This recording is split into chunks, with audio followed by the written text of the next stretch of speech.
Hello and welcome to PoliticOly. It's October 11th, 2020, and this is episode 31. This is a news and politics talk show based in Olympia, Washington.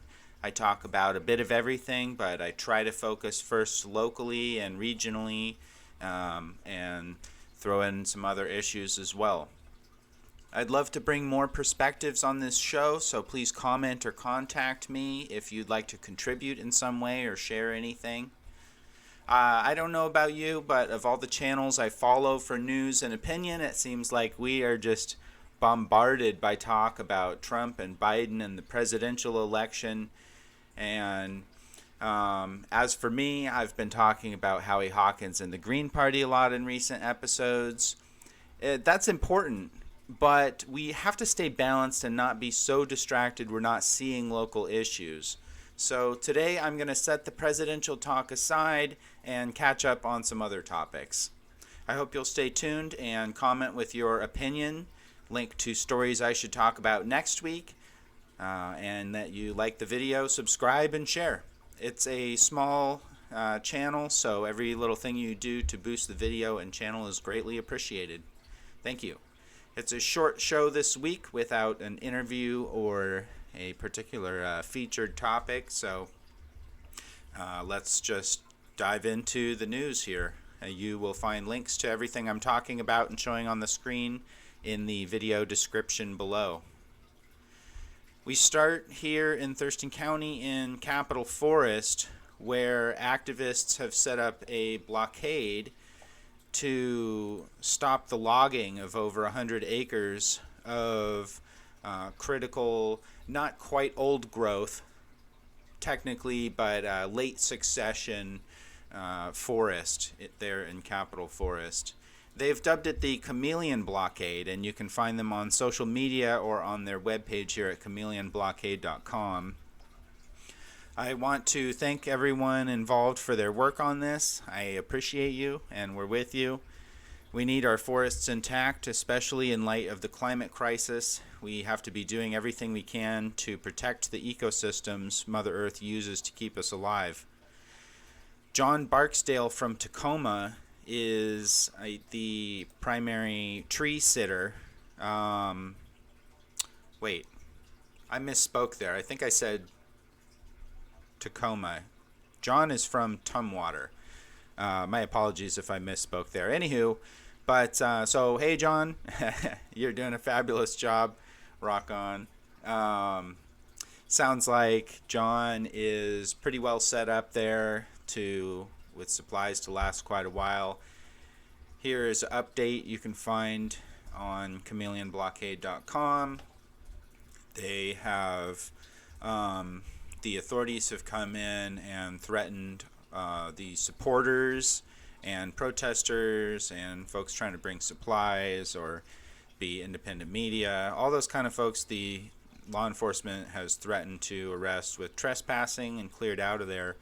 But John is still up in the tree. He says here, quote, Barksdale has used years of climbing experience to erect a unique dunk tank platform atop an old-growth Douglas fir tree, tied to an abandoned Ford Explorer across from the proposed logging road. If the car moves, his platform drops. It's about 100 feet down to the steep slopes of the forest below. Barksdale claims to have plenty of food and water and says he's prepared to wait out the DNR indefinitely. I've always wanted to tree sit, he said. I love trees. I love camping. I can work remotely out here and attend Zoom meetings from right here on the platform.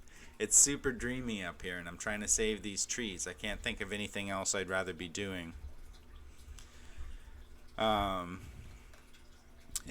let's tune into a quick video on that topic here on the King 5 News YouTube page. Oops.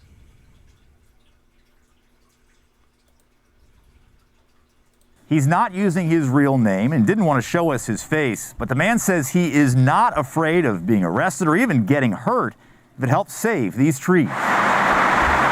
The temporary home is now about 75 feet up a Douglas fir. Can you show me around your area? What Are you in a tent up there?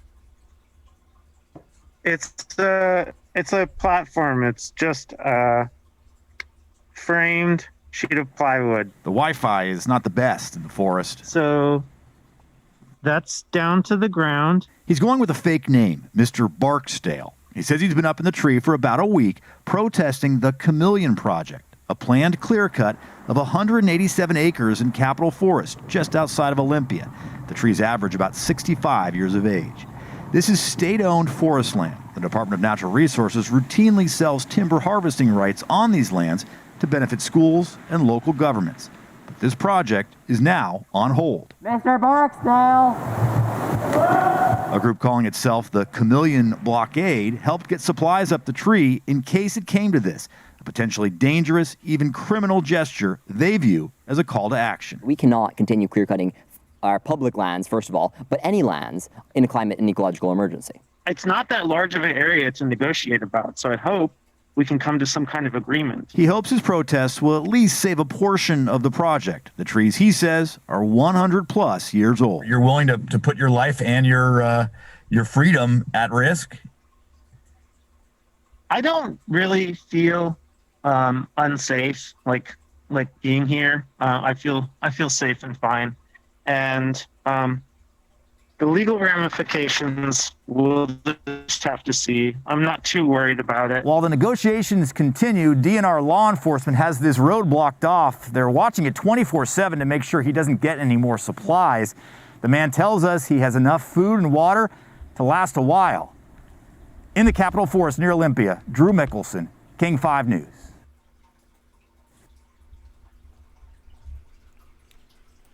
And finally, here is a fundraiser that is a little under halfway. If you would like to help support, you can find the link below.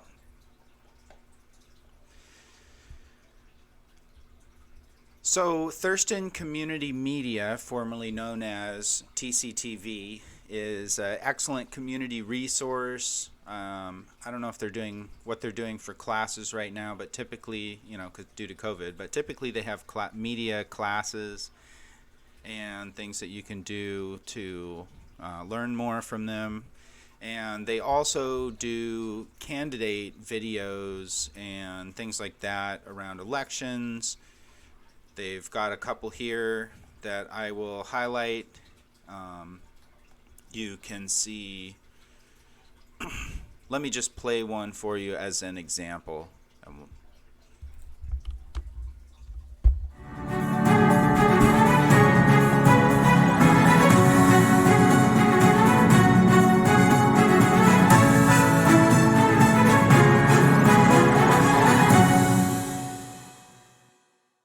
Hi, I am Sharonda Amamilo, candidate for Thurston County Superior Court Judge.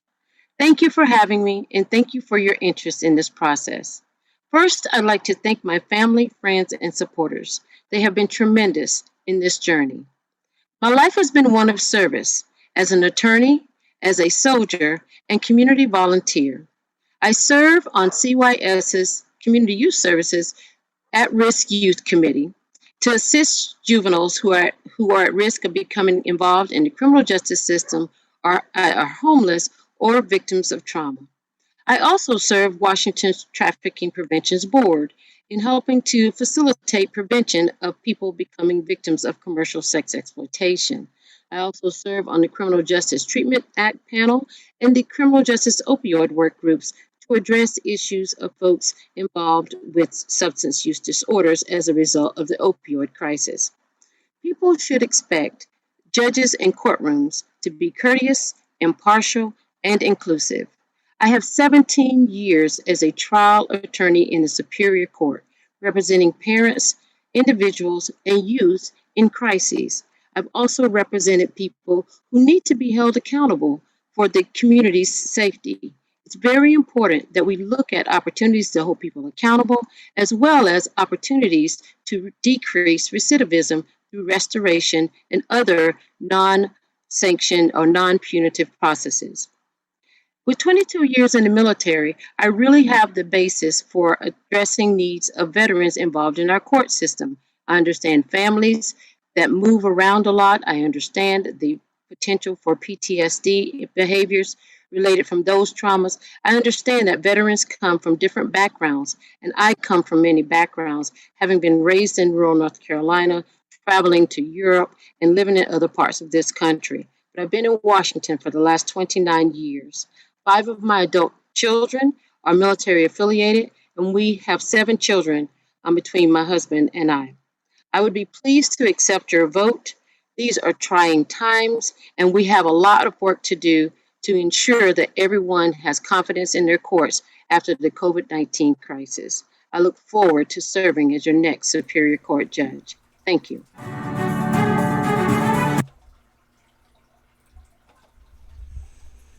So that is one example, and you can see videos. And I always tell people when they are looking at their voter's guide, it's honestly really hard if you wait to look up the candidates until you're looking at your ballot and you look at the voter's guide. It's hard because they all sound, not all of them, okay, let's be real, but many of them sound very similar. And they put out these polished messages on there, and it's hard to tell who's who. And so the best thing you can do in a very short amount of time to make a decision on who to vote for is go find a short video of them talking, and usually you can get an idea of what they're like that way. Of course, more research is always best, including looking at Public Disclosure Commission, financial ties, and all kind of other research, ideally. But in a pinch, I think a 2 or 3 minute video like these can be more helpful than just reading the voter's guide. Anyway, a couple more things I wanted to highlight on here before we move on, though. They do interviews with local nonprofits that I think are really informative to learn about the kind of work that people are doing all across our community for the betterment of our community. This one is with Concern for Animals, tells you more about the work that they do and whether they can help you in your situation and how you can help them, and all kind of other nonprofits. YWCA is on here, and so on. So highly recommend you go follow the Thurston Community Media YouTube page to watch the rest of those. Now, this is just something I wanted to spread awareness of because it's likely to get worse, or continue at least, which is fake news, right? The altered images and things out of context and so on. For political purposes. In this case, Renata Rollins, Olympia City Councilor, who is relatively leftist, is constantly targeted by these right-wing smear campaigns, right? You know how they do. And this is no exception. But I wanted to let folks know that this is out there in the community. I'll just quote here from Renata. I just saw a fake screenshot of a Facebook status of mine that isn't actually a Facebook status of mine going around in local Thurston County groups. It was designed to look like me making an over-the-top pro-violence proclamation, pure right-wing fantasy material, but people in the group swallowed it hook, line, and sinker. It was also brought to my attention a couple weeks back that there was a wild rumor on Nextdoor that someone saw me personally preventing OPD from arresting a man who had apparently stabbed someone east of downtown. I'm sure some people in Olympia would love that if that were true, but it is false. I don't know, people. This isn't new, and we're going to see more of it at all levels, but it was jarring to see local right-wing propaganda using my likeness, so I had to say something. Don't get played. Please let's stay safe, curious, and decent. We are all that we have. End quote. And with today's technology, it's pretty easy to fake things like a Facebook post or a tweet. So just keep that in mind if you see something that's uncharacteristic of the person or the source.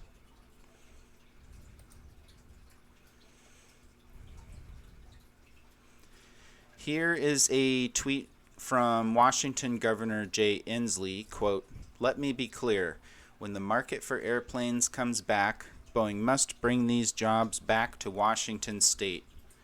And this is from October 1st.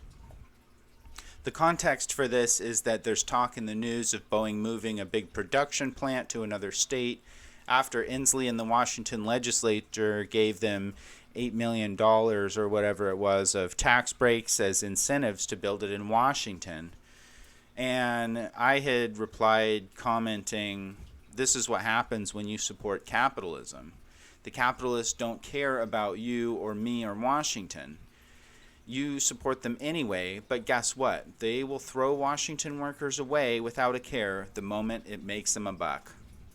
And I added hashtag nationalize Boeing. And I got kind of ratioed here pretty hard. It makes people pretty upset when you criticize capitalism, their Lord and Savior. So basically, the point, though, is that there was just all kinds of hateful replies and whatnot. But anyway, basically, I think nationalizing Boeing is actually a reasonable thing for a couple of main points. And one is, of course, the climate crisis. We just don't have time for small measures, right? We need to make big impacts. And Boeing is a organization that has a ton of infrastructure, right, and institutional capability with engineering and designing and logistics and everything. And so nationalizing it would allow us to use all of those resources toward the goals of things that we need to do, transforming our society in light of the climate crisis.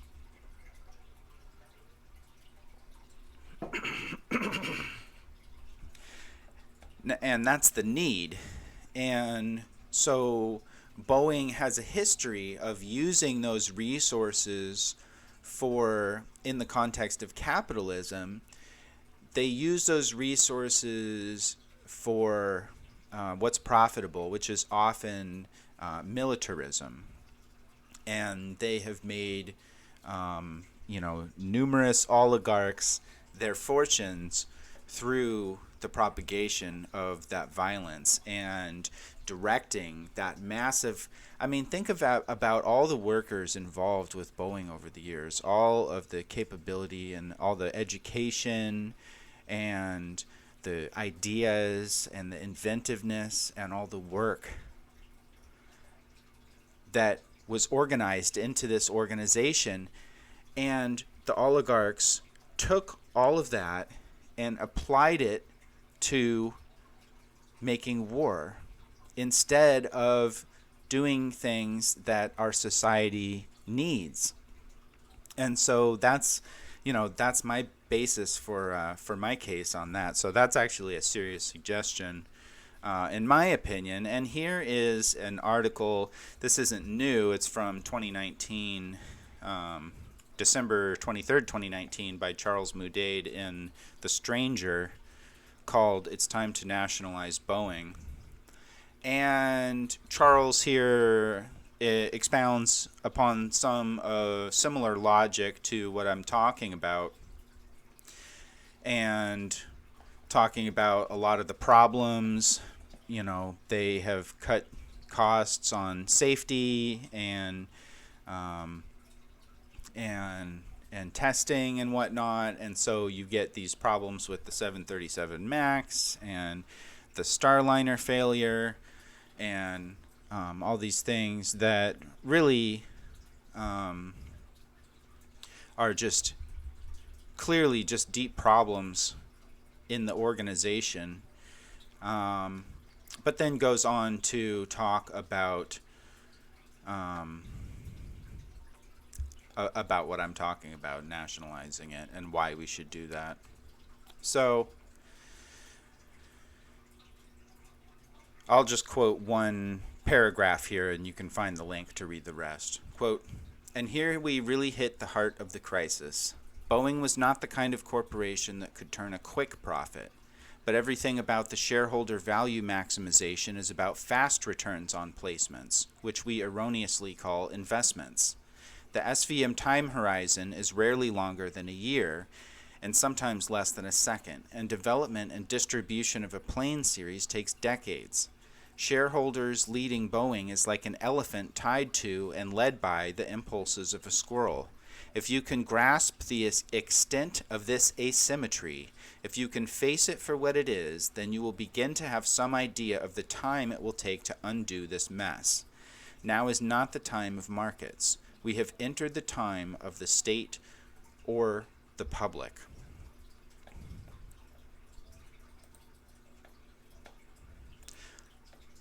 What do you think? Love to hear your comment below. Of course, another part of the context is currently we have a more fascist government, right? And so these are all theoretical ideas, and we need a whole transformation to change the whole economic and political framework.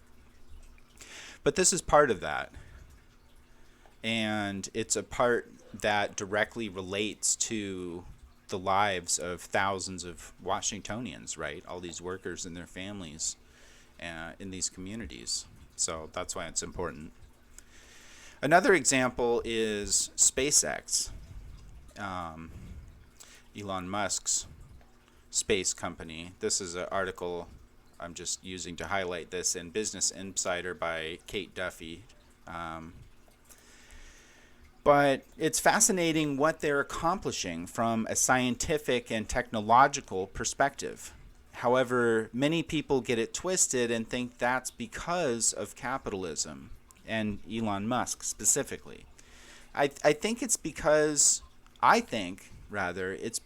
of all of the brilliant engineers, scientists, fabricators, and others who have worked on those teams, same as I was talking about with Boeing. In my opinion, what they've accomplished, which is enormous, is in spite of the capitalist framework and not because of it. Imagine what the SpaceX team could accomplish as a worker-owned collective working in the public interest. Instead, it's run for profit, and we see how that inevitably turns out. Here's an example of that. The article is titled, "The U.S. Military and Elon Musk are planning a 7,500 mile per hour rocket that can deliver weapons anywhere in the world in an hour."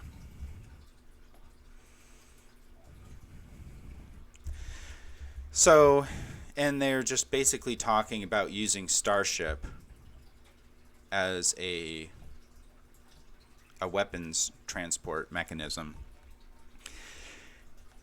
And it's just so, right? It's so frustrating and sad because there's so much ingenuity and capability there. The best of humanity in these teams creating things that are firsts for humanity all the time, breaking records and doing things that we've never done before, which enables a lot of science and technology that's important, medical fields, and all kinds of material sciences and all these other research benefits that we get from space development, right? But it's just misdirected into the military-industrial complex and wasting the potential. So, anywho, hopefully I'll talk about more about that going forward as well. but it's just kind of a broad outline of my feelings on the topic. But let's refocus now on the Pacific Northwest and catch up with La Resistencia Northwest, an immigrant rights activism group I've highlighted on PoliticOly previously. They focus on direct action and showing solidarity with immigrants, and it's a great group to support, so check out the link and follow their pages.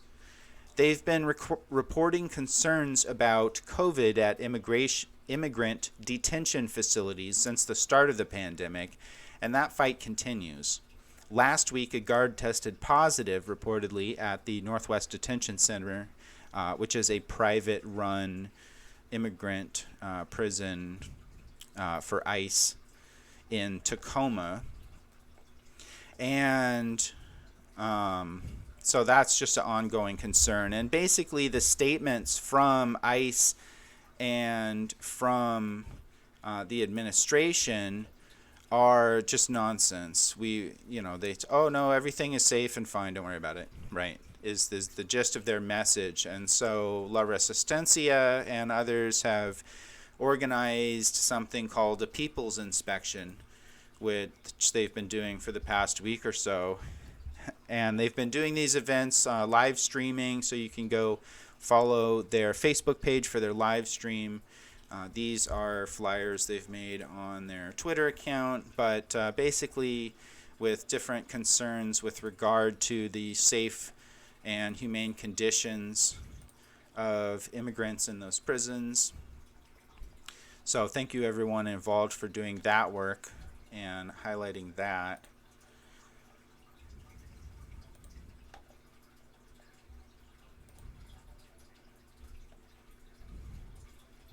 But I also want to talk about, though, recently they've also been taking legal action against ICE as well.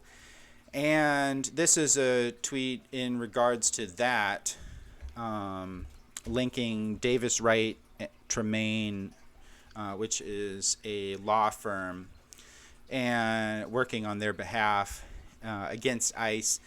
Basically, the allegation is that ICE is unconstitutionally targeting people for First Amendment protected free speech. They're targeting immigrant rights activists for reprisal, and that is unconstitutional, alleges this lawsuit, right? But ICE, of course, files a motion to dismiss it and say, no, we can't have this lawsuit, dismiss it. And so recently the judge denied that request to dismiss it. So the lawsuit's going forward, and this is about that. La Resistencia says, quote, "We know the win versus ICE Gov will require all of us working together. So far, so good. Thanks at Just Futures Law and at DWT Law for your work. Let's keep fighting until hashtag free them all and hashtag abolish ICE." So, again, thanks you to everyone involved for doing that work. And I will report more on that lawsuit going forward if I hear any news on developments in that case. I shared an article previously on PoliticOly about Sheree LaSalle running for Washington State House of Representatives in the 43rd District, north of here in the Seattle area. But let's catch up on their campaign. This is their Facebook page, Sheree for State. And they just posted a recent ad on here. So I just wanted to play that real quick. First of all. So you will be confronted with the question of do you stand with ordinary people and what they need, or would you bend to the pressures of the moment? Pretty obvious by me being here and not looking like anyone else in this room that I do not bend. I always will stand up for the people in my community. But the people who were more afraid to come into this room than me asked me to. There's no way I wouldn't be here without actually listening to the people that need me here. And that would be the same every single day forever, because I don't know how to be anyone else other than a champion of the people that I care about.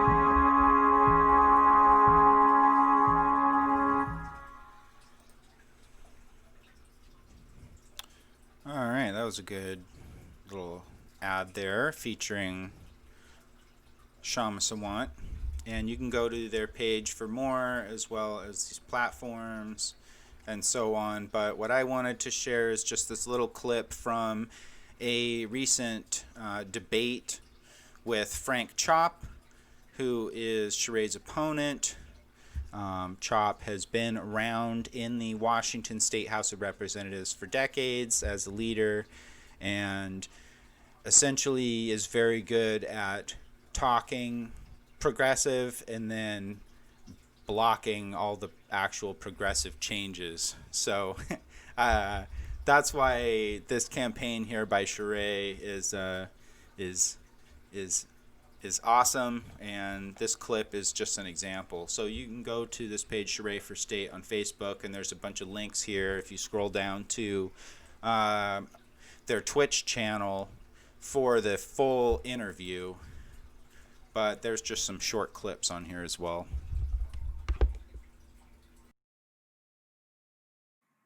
And usually they're able to be comfortable talking about it, picking up the new conversational pieces, the new dictionary terms under the woke book, under the progressive patterns of Seattle, and then drop it when no one's looking and do nothing, or do the bare minimum to not have an angry mob of people trying to survive at your door. We need to talk more about the co-optation of language and how dangerous that is for the communities trying to survive that create the language to articulate what they need and how they live and how they've been able to survive under a system designed to kill them. We need to talk a lot about inaction and progressive action. We need to talk a lot about progressive and performative politics and how that kills too, just like any other incrementalist designs. Well, thank you. Well, that was awesome. So props to Sheree for running against Chop, win or lose, and putting him in the spot with those excellent questions. Now, for upcoming events, today is October 11th, tomorrow is October 12th, and that in Olympia, Washington is Indigenous Peoples Day. So I'm going to highlight just a few local events with regard to that because there's a few different ones going on, and you can find links to all of these below depending on what fits your schedule and what you want to do. So this one is Indigenous Solidarity Celebration at Woodruff Park, which is up on the west side here of Olympia by Garfield. So this is at 4 p.m. tomorrow, and this one is, well, I'll quote the description here. Join Indigenous community members as we celebrate Indigenous Peoples Day. Celebrate the people that this land belongs to and learn and hear from Native speakers about the truth of the struggles of Indigenous peoples in this country, be it the breaking of treaty rights or the current targeting of Indigenous immigrants in the ICE camps. We didn't cross the border crossed us. Speakers and performers, and an all-around good community event. Again, Woodruff Park, West Side, 4 o'clock. This one is on Zoom, and this is hosted by the Evergreen Longhouse, titled Indigenous Peoples Day and Coming Out Day. Dual event here. And this is on Zoom, hosted by Longhouse Education and Cultural Center, First Peoples Trans and Queer Support Services, Evergreen Tacoma, Olympia Indigenous Peoples Day Planning Committee, and Masters of Public Administration, which is, of course, the Evergreen program. So that is on Zoom 2 to 4. And then there's another one on Zoom. The main celebration here in the area is going to be on Zoom this year. Typically, it would be down by the water, but this is the Facebook community page for Olympia Indigenous Peoples Day. So you can go here. Make sure you follow this page. You like this page so that you see reminders of events coming out for next year and in the future as well. But their event here is also on Zoom, but later in the evening. This one is scheduled 5:30 to 7, and hosted by Brian Fresina, opening by Chris Peters, Squaxin Island Tribal Chair, water ceremony, Deborah Cano Lee, who we have quoted previously on the show, is also the Washington Indian Civil Rights Commission board president. She will be speaking as well, and there's some more as well. So follow the link to sign up for that event, as well as like the page for next year. Also tomorrow and throughout the week, and this was actually going on last week as well, but I didn't have a show last weekend. But this is the Rachel Corrie Foundation for Peace and Justice, Sharuk Olympia Arab Festival. And so this is week 2 coming up. And anyway, I just wanted to share this because there's some interesting events in here, some films, some writing showcase, some dance performance, all kind of different things in there. So take a look at that. And as always, thanks to Craig and Cindy Corrie for their continued work towards peace internationally. Now, as I said, this is just a short show this week, so I will just end it here with this tweet here by Representative Lee Carter. Quote, "Elect more nerds." I wholeheartedly agree. So anyway, it was just amusing to me. I like that one, and it was cool to hear that Lee Carter here also plays Magic the Gathering, which is my all-time favorite game. So my nerd thing of choice. So anyway, shout out there to Representative Carter. So that wraps it up for this week, though. Thanks for tuning in, and please take a moment to like the video and leave a comment. I'm always looking for tips on what to talk about next week, people to interview, etc. So let me know. Have a good week, everybody. Love, peace, and solidarity.